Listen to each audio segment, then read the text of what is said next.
my name is Kim, and just like the previous speaker, I am 2 meters tall and blonde. We're both from the Netherlands. Thank you so much for inviting me to this forum, and yeah, I hope we can inspire you a little bit today to learn and be educated about circular or sustainable fashion. So let me start by telling you about my outfit of today. This jacket I borrowed from the clothing library in Amsterdam. I got it last week, and I thought, what the heck am I gonna do with a purple jacket? So I want your votes. Does it work this way? Who thinks it does? Thank you. So the skirt I've had for many years. I bought it at a local designer shop in Utrecht, where I live, in the middle of the Netherlands. And the shirt I borrowed for the occasion of coming to Kiev from my sister-in-law. Because I made a pledge this year that I'm not buying anything anymore. I've been buying only sustainable fashion for the last 15 years, so only secondhand or from sustainable brands. But this year I'm not buying anything. I'm only swapping, borrowing, lending. So I'm just trying to do my best to make a change to the next level.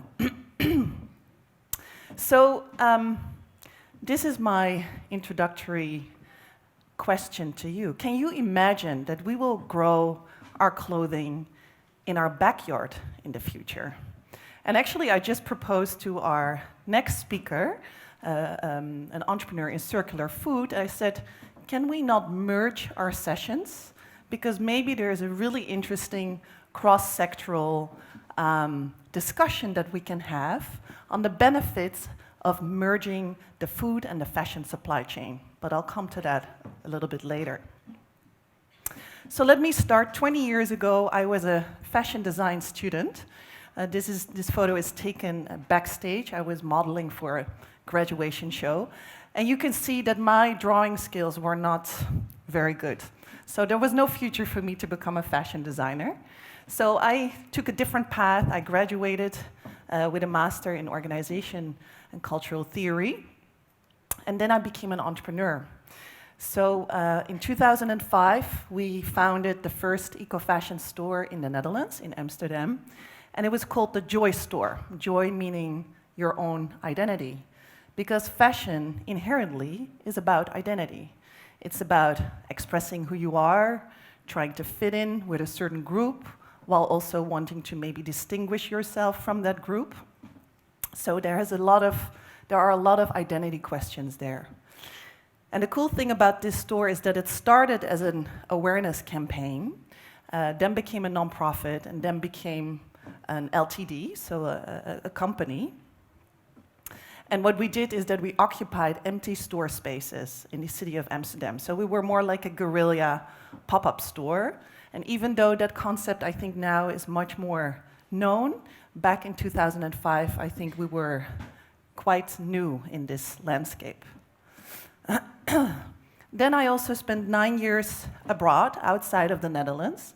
For example, I worked for some years in Rio de Janeiro, Brazil, where we created Moda Fusion, which was a collaboration between a Brazilian and a French entrepreneur. And we created fashion collections with the communities in the favelas of Rio, so the slums. And you have communities there of women that have amazing artisanal crafts. And I'm really curious about the craft and the handiwork of communities here in Ukraine. So please come to me later on to tell me or show me what that looks like. So we created here, for example, a bamboo viscose dress with fushiko. So it's a type of handiwork. You don't see it very well on the side of the dress. And the lady is wearing recycled plastic flip-flops. And this is a catwalk show in a very interesting location on top of a slum building overlooking Copacabana Beach. I also created an eco-accessories collection. For example, on the right-hand side, you see a little clutch made out of fish skin. Fish skin is a leftover from the food industry, from the fish industry, regarded usually as waste, and now we make high-end luxury accessories from that skin, and it's adorned with beads from the Amazon. So here you see some of the ladies in the communities in Rio working on these products for the Western market. In 2008, I went on to create my other next enterprise, which was Eco Fashion World. So we created a platform mainly focused on the North American market, with about 200 eco-fashion brands in there. So there was a glossary with different eco-fashion criteria, such as environmental or social sustainability, transparency in the supply chain. And our goal was really to disseminate the growing community of eco-fashionistas and eco-fashion brands and events that were emerging around the world, because more and more eco-fashion weeks emerged, and we just wanted to share that with everyone. So we created an online magazine, and we had daily news, etc. That was also the time that I started doing my PhD, and I created, for example, a case study on Vasia. I'm not sure, you might be familiar with this very successful first eco-sneaker brand in the world. They have their supply chain in Brazil. That's how I met them. And they work a lot with, for example, rubber, natural rubber from the Amazon, and also organic canvas. And I heard that they just launched their very first running sneaker. So really, they developed with 4 years of R&D. They developed now their running sneaker. These are more casual, daily life sneakers. I also worked with Ada Zenneton. Well, I can mention I interviewed about 60 eco-fashion entrepreneurs in this space. And yes, my focus, as the moderator already indicated, was really about the business model behind their initiatives. And Ada Zenneton is a UK-based eco-couture designer. At the end of my PhD, I created this event in St. Gallen, Switzerland, where I studied at a business school, which was called Undress. And what we did was we organized a full-day event to raise awareness around sustainable fashion with many of the students in the business school. And then we had several brands, of course, showcasing their initiatives, and we managed to organize a pop-up shop for them in a high-end department store called Globus. And the great thing is that I've moved away from Switzerland, but the event is still taking place every year. So it will be happening for the 9th time next year. So it's really wonderful to see that there's a ripple effect and a passion for sustainable fashion that is being carried on. So I have some animated slides with me, so I hope that they work properly. Fashion is created in such a way that it makes a world journey. So we see, for example, that the cotton is grown in India, then transported to China, where it's being spun into thread, woven into fabric, dyed with often very toxic chemicals, then manufactured, for example, in Bangladesh, to clothing, to your t-shirt, to your jeans that you're wearing, and then shipped to Europe and the United States and other places in the world, where it ends up in the store, where in the end, of course, you as the end consumer uses the item. And what we see is that very often there is a second-hand market in Africa. So for the textiles, at least in Western European countries, that we dump, that we don't want anymore, we bring them to textile containers, and they're being shipped to Africa, where there is a thriving market in second-hand textiles. Well, the moderator already said that what we see is a huge increase. We create about 80 million new pieces of clothing every year. And the phenomenon of fast fashion is exploding. So we see that we buy much more of way worse quality, actually. We wear it much less long than a couple of decades before, and then we trash it, okay? So we've seen already the linear line from the previous presenters. This take, make, waste culture is really detrimental to our environment.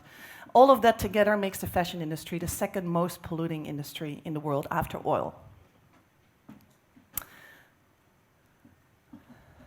And we see the production is doubled. And here we see that incredible textile waste mountain that we have no idea what to do with that anymore. So my research is really about discovering new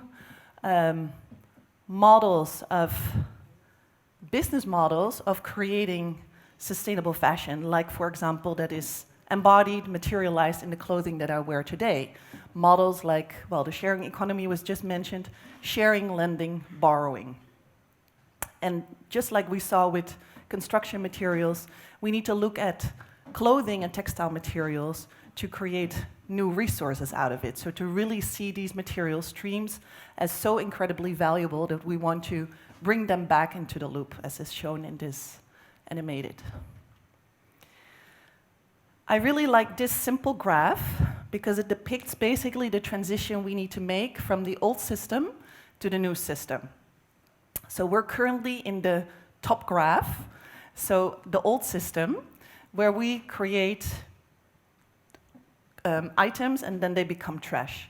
And at the same time, we're already building also the new system, so that's the graph below, where we create items that go back into that closed loop. The problem is often is that we put a lot of efforts into optimization of the current system. So what we see is that we try to fix the system as we know it and not fundamentally change that entire system from the bottom up.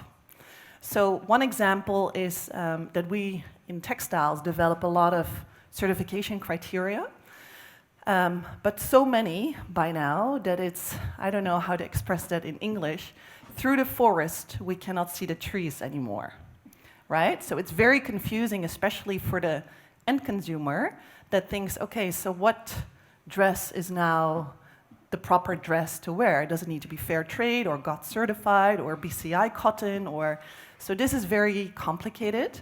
And I always say there's many different shades or 50 different shades of green. So companies can really choose to go for a light green version, we call it greenwashing, or to really try to change the DNA and become dark green and really do things the proper way.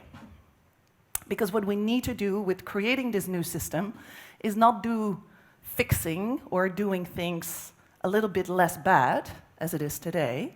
We need to start thinking how we can do things essentially really good and awesome and clean. And that requires a fundamental different mindset. Back to that textile waste mountain, I don't know what the system here in Ukraine looks like, but in Netherlands we have a lot of textile containers, and most of us think, okay, let's not trash our textiles in the current, normal waste bins. We take them to textile containers, but as I said, African countries are taking these textiles, at least until now, but they're also saying we don't want it any longer because we want to create a textile economy or a textile industry in our own countries, and we're not interested anymore in your secondhand stuff. So this increases the problem for Western economies, which is good, I think, because we should not be dumping our stuff somewhere else. So to give you some examples of how we can change and how we can build this new emerging, exciting system is, for example, a company in the Netherlands that we call, or that is called Lease Jeans, or it's actually called Mud Jeans, but they were the first to brand the concept Lease Jeans. So imagine that you get a jeans from them, from their website, for example. You can have a look at different models of jeans, and you pay a little amount every month. It's like a subscription model. And then you can wear these jeans for 6 to 12 months. And then maybe by then you're thinking, I want a new jeans. So then you can just return the jeans and they'll make other products out of it, or they recycle it, or they put it to their vintage line. And you can get a new jeans. If you say, I'm so hooked on these jeans, I love them, I want to keep them, then you can keep them by paying a little amount extra. So, the lease a car model, we all know probably, but this is relatively new in the fashion sphere. Then I already mentioned the clothing library. So this is the clothing library in Amsterdam where I got my jacket from. There are several libraries in the Netherlands. I think there's still room for many, many more.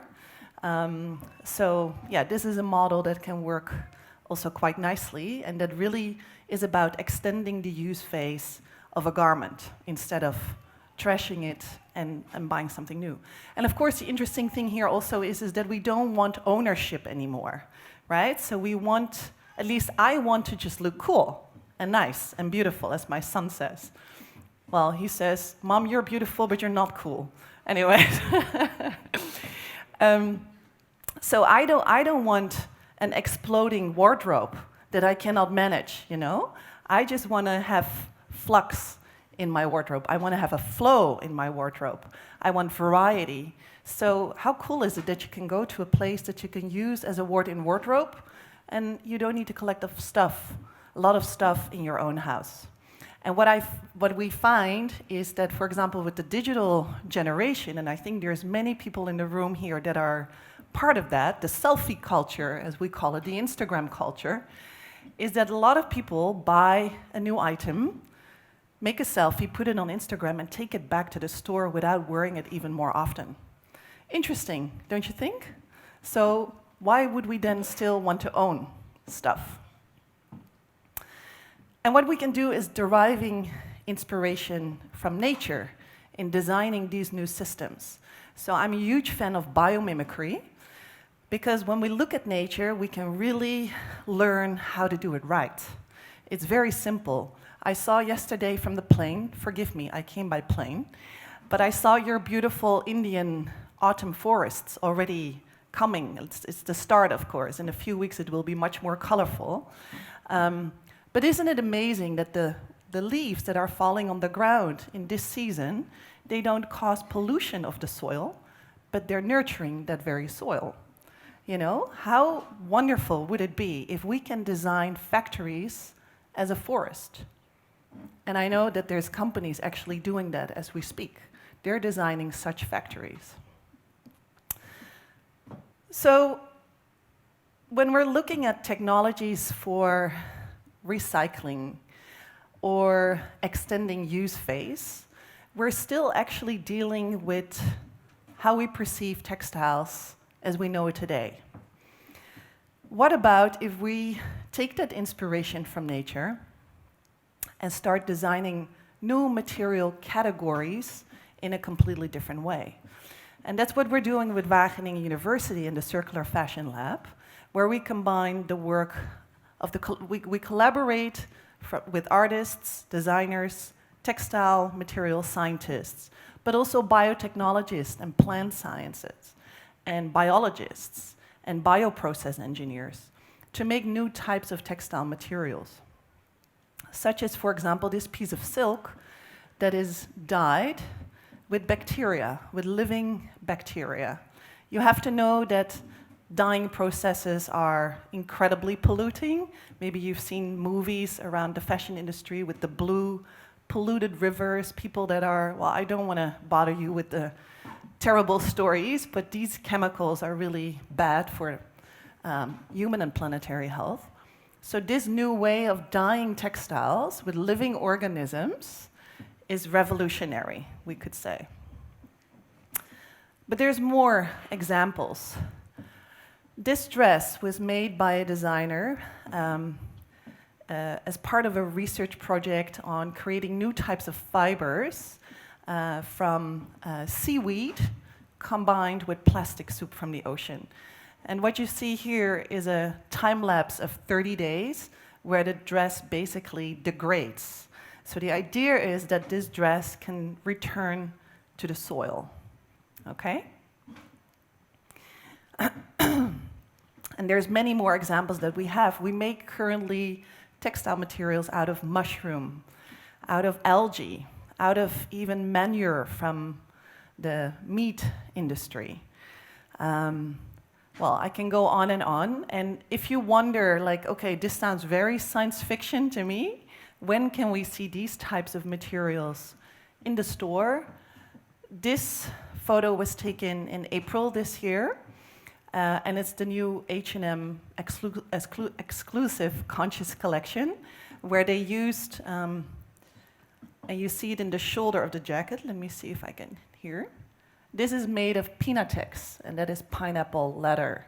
So what we see is also that many more innovators are working with orange, mangoes, pineapples, coconut to create new textile materials. So it's actually already out there. And of course, the price point for this particular collection was a bit higher than what we're used to from H&M, but still, it's available in the stores. I already had a conversation just now during the coffee break, and I asked the lady that I was speaking with, what is the main challenge to transition to a circular economy here in Ukraine? And she said, probably the cultural and behavior change that we need to achieve, because people feel resistance towards this change. And I said, well, it's the same thing in the Netherlands and probably everywhere, because what we see is that we have the technologies very often. They're in place, you know, we have these innovations. But the mindset of people is the problem, is the biggest barrier, and that is what we need to change. And we need to really move beyond only the economic mindset of the economic value of a t-shirt, because that is how we're currently calculating it. We need to take into account the social value. So how is this shirt produced? You know, without child labor, you know, with fair wear practices. Of course, the ecological value of, you know, using non-polluting materials. And then the value of comfort. What does that jacket feel like? Does it, you know, sit comfortably on my skin? And also maybe the emotional value. So for example, now I have a little bit my sister-in-law with me, but maybe the shirt that you're wearing belonged to your grandmother. So really has that emotional value, carries a story with it. And what we see is promising news as well. That, for example, the secondhand clothing market is changing, is really growing. So in 10 years from now, according to a recent report from the UK, we will see that the secondhand market for clothing will outperform the fast fashion market. And that is really good news. So people are becoming more open and aware to different ways of consuming. And it will take more effort. There's lots of work still to be done. But these are trends that we see. H&M, again, for example, is going to be experimenting with also the secondhand model. They already have the textile containers in their stores. So there is a lot of opportunity for innovators, and you see also the bigger corporates experimenting with different types of new business models to address change. So basically what we see is that we really need to transition to a new system in fashion, but I guess this is, you know, for all the different sectors that we're talking about today, crucial. So if we ask, and go back to my earlier question, why will we grow our clothing in our backyard in the future? I think at the moment it's still, you know, it needs a lot of work still. There's a lot of R&D that needs to be done to create this future image.